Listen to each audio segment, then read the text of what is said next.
Hello and welcome to Inside China Today.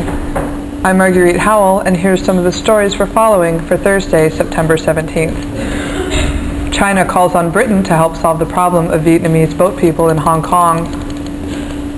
Beijing warns the United States to stay out of Tibetan affairs. And China executes 9 prisoners.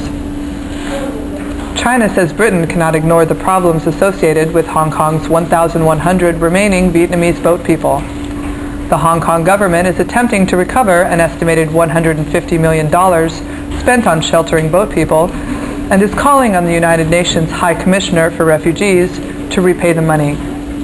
Meanwhile, Hong Kong continues its efforts to repatriate or resettle the Vietnamese. The Chinese raised the issue at the end of a 2-day meeting of the Sino-British Joint Liaison Group.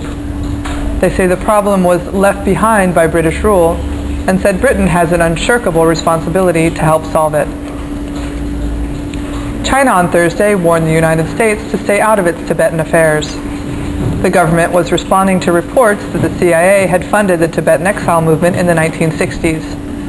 A foreign ministry spokesman said, "The government and people of China are fully opposed to any intervention into Tibetan affairs by any foreign forces."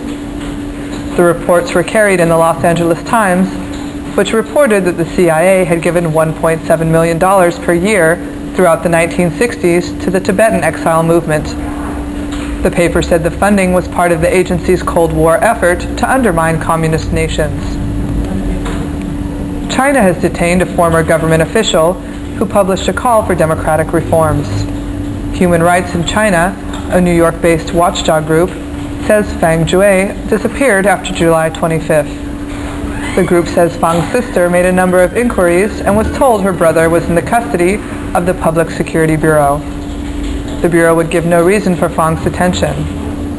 Fang's call for reform was in an essay entitled "The Guiding Principles of the Democratic Faction." Authorities in Beijing executed 9 people on Wednesday. The 9 had been convicted on charges ranging from murder to gun running.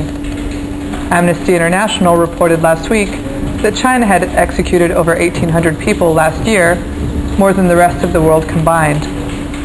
UN Human Rights Commissioner Mary Robinson pressured the Chinese government to lower the number of crimes punishable by death during her recent 10-day visit to China. And that's Inside China Today. For the European Internet Network, I'm Marguerite Howell.